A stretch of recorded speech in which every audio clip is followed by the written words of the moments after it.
Dev, and welcome to The Missing Piece. Hi, Will. Thank you for having me. No problem, Dev. I know, again, right now you are based in Sri Lanka, and again, the time is very limited. So that's why, as I mentioned in the intro, it's such an honor and a pleasure to speak amazing journalists like you. Now, let's get to the questions right away.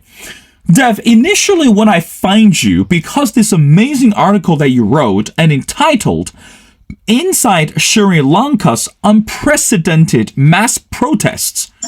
And within this article that you also dive into, there's something what I found quite amazing, but also it's quite astonishing. This is what you wrote, and I quote, "As the country faces an economic crisis and a largely absent government, Sri Lankans are exercising their freedom of speech and assembly to a degree unprecedented in the country's history."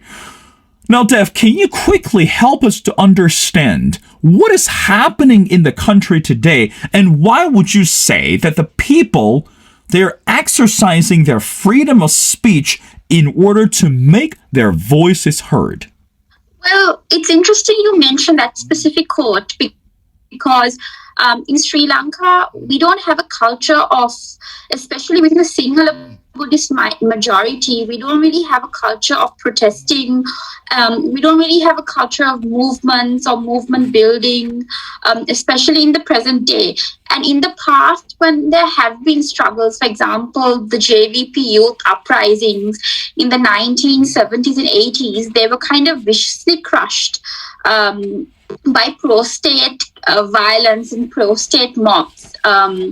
So we don't really have these movements. What you do have in terms of movements, the struggle is minorities. So a lot of people in the north, which is Tamil dominated, have had struggles around the disappearance of children and teenagers, enforced disappearances, particularly during the war or in the post-war era. Against war crimes in 2009 when the war ended. And the PTA, the Prevention of Terrorism Act, which leads to arbitrary detention of people. So you do have a kind of struggles within that area, but within the majoritarian population, you don't have protests. So this is unprecedented, and it's very, very unique in our post-independence history. We got independence in 1948. Dev, it's so interesting that, again, as something that I mentioned in the intro, when you look at the whole world today, it seems that everyone understands that political shift or political power is actually causing greater division within the countries. So in other words, when the constituents and the public, they don't like this current leader, or they prefer a better candidate. And I guess the legal way is they will cast their votes on the ballots, and hopefully the election is going to take place very soon, or take place fairly, so that the next a person or the ideal leader is going to bring the country to the next level or to a better place. But right now in Sri Lanka, again, as you mentioned before, this is not just about this political shift. It's more about this economic mismanagement. Again, Dev, I want you to help us to understand. I guess the simple question is, how bad is it today in Sri Lanka in terms of this economic shift, and why it is taking place today? We're looking at 2022, so I guess fundamentally we can ask the question is, how bad can it be for the country of Sri Lanka? Okay, so let me just explain how the economic crisis started.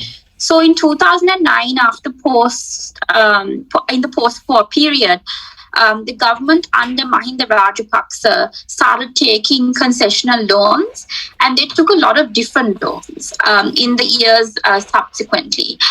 And that meant we had a lot of external debt, right? And then right after that, there was a couple of local issues which kind of compounded the economic situation. The 2016 to 2017 drought, the 2018 constitutional coup, which led to currency depreciation. We had the Easter Sunday terrorism attacks. We had the pandemic. So all of this hit tourism particularly and impacted the economy. Then what happened is basically the government came into power with Mahinda Rajapaksa as prime minister and Gotabaya Rajapaksa, his brother, as president. And Gotabaya Rajapaksa made a series of tax cuts. So this decreased government revenue. And also remember the debt I just told you about, that was maturing. So in order to pay that, they started digging into our foreign reserves, which meant that the prices of goods started becoming very expensive. Also, there were a series of policy decisions which they made, which severely impacted the situation as well, which included a ban on import controls, a bid to go 100% organic overnight, so shifting from industrial farming to organic farming, terrible. So they reversed that. And that's going to soon lead to a hunger crisis as well in Sri Lanka. And also the forced conversion of US dollars of yanks. And they also floated the dollar as well earlier in this year. So all of these decisions have impacted the economy. So what has this meant for normal people? Normal people have to stand in queues for oil, gas, and fuel. As you can see, there are power cuts. Like I'm in the dark talking to you. The price of basic staples has skyrocketed. Rice, lentils, sugar, all really expensive. It's really hard to access milk powder. So the nutrition levels of the local people are severely impacted. There's no food, there's no paper for exams, so it's really hard to source at the moment. The price of soap and liquids, for example, to clean toilets, like dishwashing liquid or shampoos, has gone up by 100%. There's no medicine and there's a shortage of medical equipment. So all of those policy decisions which they made at the top has made life for everyday people, particularly people who are impacted by poverty and who are minorities, it's made life for them really bad. On top of that, the middle class are also being impacted by this, which has made this economic crisis actually a political crisis. Dev, it's so interesting, again, unique that when I was listening to the description, especially, again, there's something that you mentioned and also you wrote in the article, it's every day there are electricity cuts. You mentioned on March 31st, and one lasted for 13 hours. When we address those issues, the pandemic, the power outage, and also, I guess that could cause food shortages as well. During the crisis, let me just be fair. Whenever people are suffering, I guess the natural reaction or the natural response would turn to the government to seek better solution. Dev, I'm sure that you are familiar with international political culture as well. Back in the days, if I can remember one political figure that was very famous, it's not just in the US, but across the continent, was the former US President Ronald Reagan. And he said something that still echoes today. He said, government was not the solution and government was actually the problem. Back in the days, and he was describing how America was in jeopardy politically and socially and economically. Again, Dev, but the next question to you is, what kind of role does the government play in the midst of all the crisis? So in other words, we understand on one hand, country is in debt. But But it's not fair that for the people to suffer with the country when the country cannot pay for the debt, so everything's gonna go down, especially for people. How would you justify that? Or how would you make us understand that the people and the citizens are actually paying for what the government has done financially? So, I mean, this is really interesting, this question that you just asked, because it's only about to get worse. So, one of the things that the government didn't do, which the people wanted them to do, was to go to the IMF. So, I think they only went to the IMF recently. And to do that, they brought in a new central bank governor and they formed a committee with Dr. Indrajit Kumaraswamy, who's an expert. And they formed this expert committee to sort of negotiate that. But the thing with the IMF is there's going to be a lot of austerity measures, and that's going to hit people harder. And like you said, the government has not raised any kind of, they haven't opened up about this, about how it's going to hit people hard, about any kind of social protection. There's an academic in Sri Lanka at the University of Jaffna, I think, called Dr. Ahilan Kadiragam, who talks about this, about how we need good social protection measures, redistribution measures to kind of combat the austerity that the IMF will impose. And one of his solutions, for example, is a wealth tax. So if Sri Lankan people have a second house or a third house or a second car, perhaps taxing them on that. But apart from that, no one has really brought in any measures to kind of combat that austerity, which is going to hit us even harder as this moves forward. Dev, I want to go back to the article. That's something you also mentioned. At the beginning, you mentioned that, for years that this has been the first time that for the people, especially the younger generations, that are able to voice their opposition towards the political party. And again, so in other words, the people in Sri Lanka completely lost their faith towards the government. But meanwhile, you pinpointed something so unique that these people, it doesn't matter how many people they're standing together as a group, or their purposes towards this government, in terms of protests and making their noises. However, in order to be successful or in order to be heard, they need to have what we called a strategic plan. So in other words, there has to be a leader, or there has to be a concrete steps in order to make the protest more effective. However, in reality, there are no plans and there are no strategies at all. Now, can you share with us why is that? So in other words, if they wanted to make it more effective, if they want to make the protest really caught attention not only at home but abroad, why can't these people come up with concrete or specific strategies or plans or even steps in order to make it more effective? Like I said, Sri Lanka is very new to sort of organizing, and I feel like we're still finding our way forward. And the thing that's really special about these protests is that it's leaderless. In a country that's looked for strongman leadership, a president who was very much part of the right. It's leaderless, but at the same time, without a leader, like you said, it lacks direction, it lacks strategy.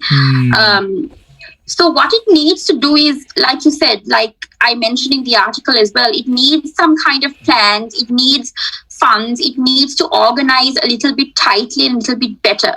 So what they've done in Sri Lanka is they've built this kind of site near the president's office. We call it the presidential secretariat. And right next to that is the president's official residence. And a little bit further up is the prime minister's office and official residence. They've built sites there and they protest there. And there are, there's free medical services, free libraries, psycho support services. But in terms of strategically organizing, I don't think anything's happening so far yet. I feel like they're having discussions, they're organizing their demands, but it's becoming really important, especially as our opposition parties are proving to be kind of useless. They're trying to move a no confidence motion in parliament, as well as a impeachment motion against the president. but we haven't really heard much about how that's progressed. They're also trying to make constitutional changes, and the main opposition party, the SJB, I think submitted a private members bill with proposals about depoliticizing independent institutions, and abolishing the executive presidency. But I think the people need to come up with a more strategic plan and try and identify exactly what are the weakest points in our administration and in our government, and putting pressure on those points so that this can be a little bit more effective. I think something that's happened recently that's quite positive is that the public sector and the public sector unions have been stepping out. And this is a huge problem, because when the public sector steps out, the administration is crippled, right? So this is an example of something where organized, highly concentrated action can have an effect, but we need more. What can they do with the judiciary? For example, filing more fundamental rights petitions. I've seen people do this. There was a social media activist called Tisara Bandara who was arrested for creating posts that apparently created public unrest. He has filed one. But we need this done on a larger scale. We need more sections of the government. For example, the police and the military. Like, how can we organize around these sections of the government as well? Dev, it's so interesting. Again, going back to the way how you describe the government, I guess one question that I forgot to mention, and I think this is something that, again, whoever's watching and definitely would like to ask the same question to you as well, is what kind of governmental system it's running in Sri Lanka. So in other words, from the Western Hemisphere, and we always say US is the best example for capitalistic system, financially or politically. But in some of the countries in Europe, and they're running this, what we called democratic socialism, or maybe to some extreme, some countries in Asia, and they're running on this democratic or communism, however you call it today. But in Sri Lanka, again, what kind of governmental system is running currently that people are being frustrated and angered towards this current system?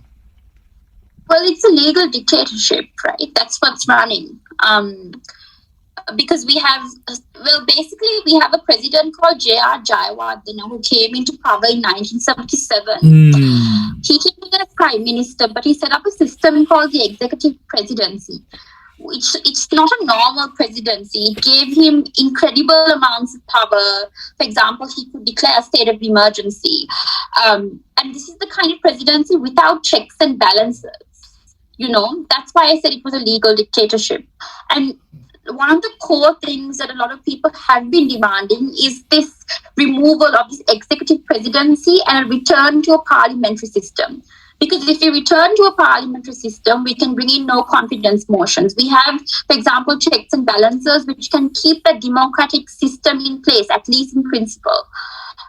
Because at the moment, it's gotten very undemocratic, and it's very difficult for people to kind of have their demands heard, and the opposition parties to exercise or to bring those demands into a reality. Dev, I want to go back to the article again, something that you mentioned. Among the protesters, and there is a unique group, which is LGBTQ community. And you mentioned this is something that you wrote, and I quote, "The country's penal code criminalizes same-sex relations has been cited to arrest transgender people, yet members of the LGBTQ plus community have been demonstrating at this level in defiance of a state that persecutes them." Why bother to mention these people? So in other words, again, I don't mean to sound very derogatory, but I'm saying if the country is undergoing this tremendous economic or political shift, it's rather difficult to even satisfy the minorities. Again, we're not looking at the country of Hungary, and we're not looking at the country of US, but in Sri Lanka, I think the priority or the emergency is to feed everyone, is to make sure the system is equal economically for everyone. But why would you include LGBT plus community, and how significant are they to the country? I have to mention that I mentioned LGBTQIA and special needs community, right? And the reason I talk about this is when we talk about the economy, we need to talk about the beneficiaries of economic either benefits or disadvantages, and who is part of that, and who is it going to hit the most. The LGBTQIA community in Sri Lanka is one of the most marginalized communities. They're marginalized every single day by the government, by the judiciary, in public transport, in health, in education, in workplaces. So I think it's amazing that they stepped out in defiance of a state that arrests them, that persecutes them, that subjects them to terror and trauma and humiliation. For example, they have these vaginal examinations and anal examinations, terrible, terrible things. And that they're drawing the popular cause. And I think even if we manage to solve the economic crisis, we need to push further. We can't just say, okay, the economic crisis is solved, people are being fed, there's electricity, that's enough. We need to go beyond that. We need to look at the national question for the Tamil people. We need to solve discrimination for LGBTQIA people first, decriminalizing homosexuality or same-sex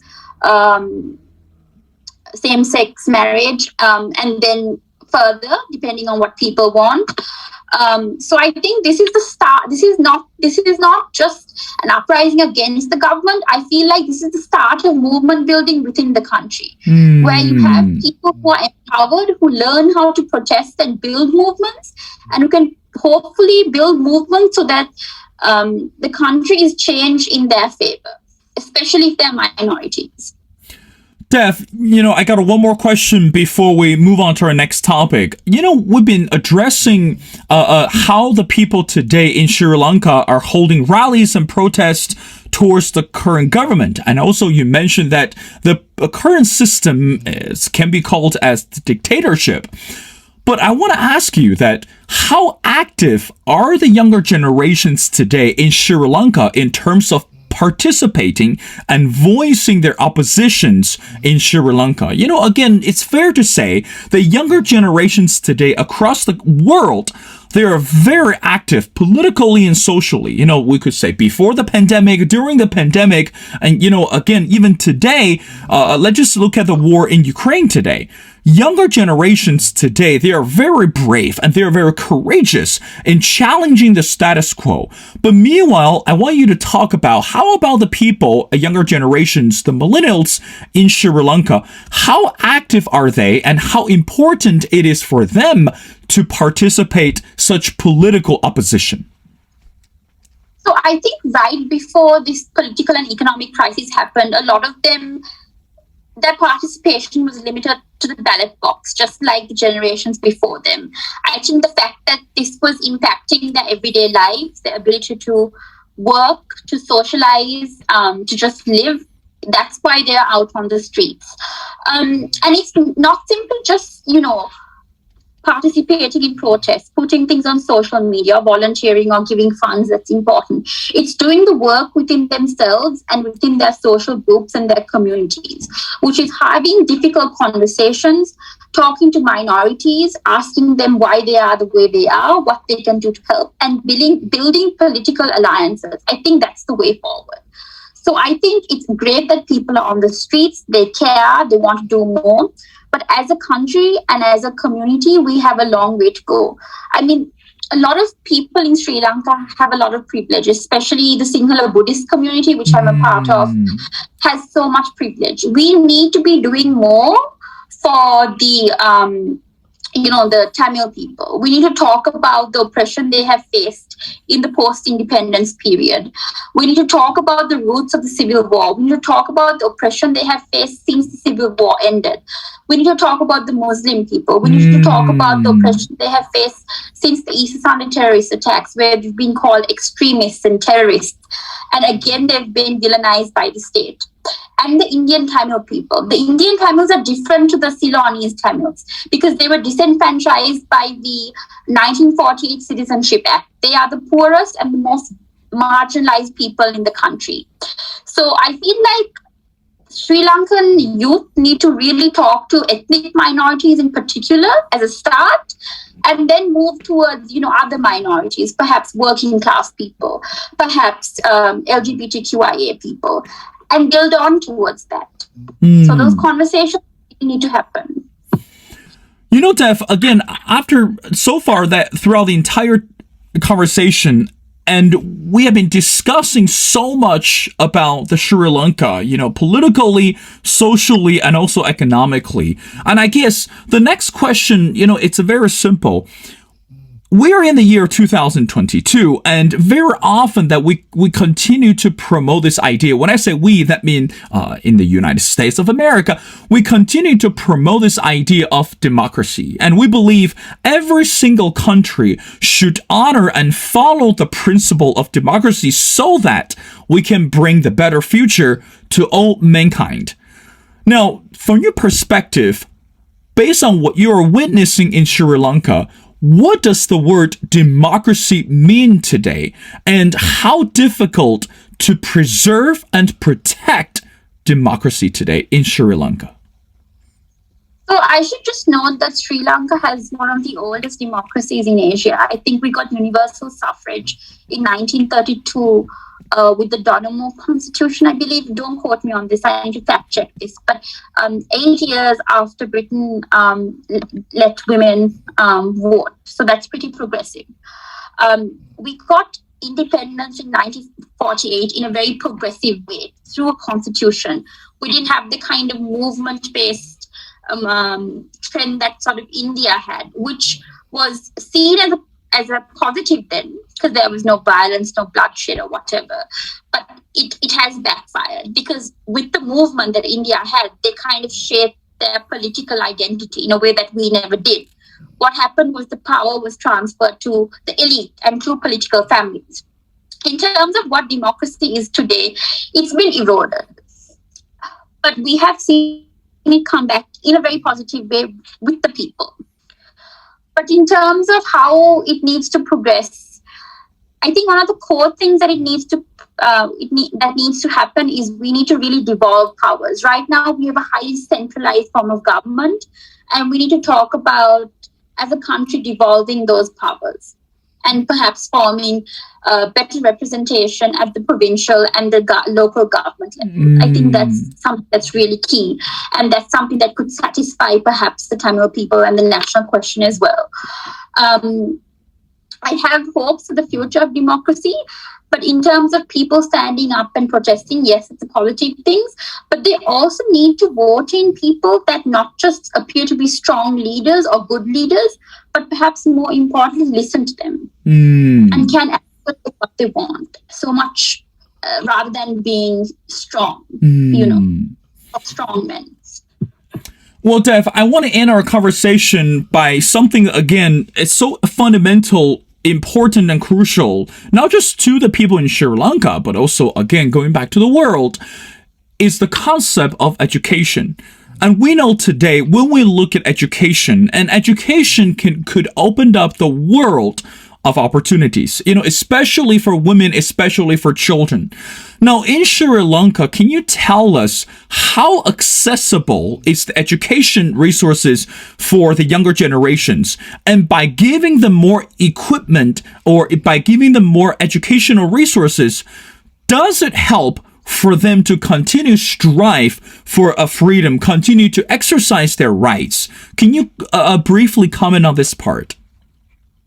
So I just need to preface this question by saying, the literacy rate in Sri Lanka is really high. It's like, I think 96 or 98%. It's very, very high.